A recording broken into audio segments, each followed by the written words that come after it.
আজ আপনাদের আবারও বরিশালের একটি ঐতিহ্যবাহী খাবারের সাথে পরিচয় করাবো, যেই খাবারটি তৈরি হয় স্পেশালি নারিকেল দিয়ে। আমরা বরিশালে নারিকেল দিয়ে বিভিন্ন ধরনের তরকারি রান্না করে থাকি, যেমন নারিকেল দিয়ে চিংড়ি মাছের ভুনা। তবে আমাদের আজকের রেসিপিতে যোগ হবে আমড়া। আজকের রেসিপিটি হলো নারিকেল দিয়ে চিংড়ি মাছ দিয়ে আমড়ার টকঝাল ঝোল। পুরো রেসিপিটি দেখে রান্নাটা অবশ্যই ট্রাই করে দেখবেন, এত মজাদার রান্না আপনি আগে কখনোই খাননি। এবার রান্না করার জন্য আমরা সব ধরনের উপকরণ রেডি করে নিচ্ছি, যেমন নারিকেল বেটে নিচ্ছে, চিংড়ি মাছ কেটে ধুয়ে নিয়েছে, পরিষ্কার করে নিয়েছে, আর আমরাও কেটে ধুয়ে পরিষ্কার করে নিয়েছে। এবার হচ্ছে আমাদের সব উপকরণ রেডি, যেমন চিংড়ি মাছ, পেঁয়াজ, ধনিয়া পাতা, আমড়া, নারিকেল বাটা। এবার হচ্ছে আমরা রান্নাটা স্টার্ট করব। তো আমরা প্রথমেই দিয়ে দিয়েছি পেঁয়াজ কুচি, কাঁচামরিচ কুচি তেলের মধ্যে, সেটা একটু ভেজে তার মধ্যে নারিকেল বাটা দিয়ে দিয়েছে, দিয়ে সেটা একটু ভেজে তার মধ্যে কিন্তু দিয়ে দিয়েছে চিংড়ি মাছ। এবার এগুলোকে ভালোভাবে ভেজে একটুখানি পানি দিয়ে হলুদ মরিচ পরিমাণ মতো দিয়ে তারপর কিন্তু সুন্দর করে কষিয়ে একটা মজাদার গ্রেভি তৈরি করা হবে।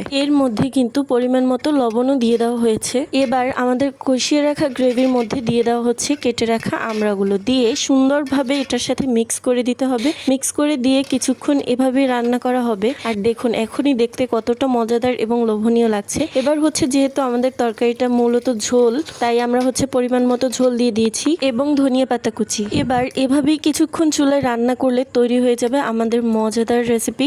বাসায় একবার তৈরি করে না দেখলে বুঝতে পারবেন না এটা কেমন স্বাদের রেসিপি।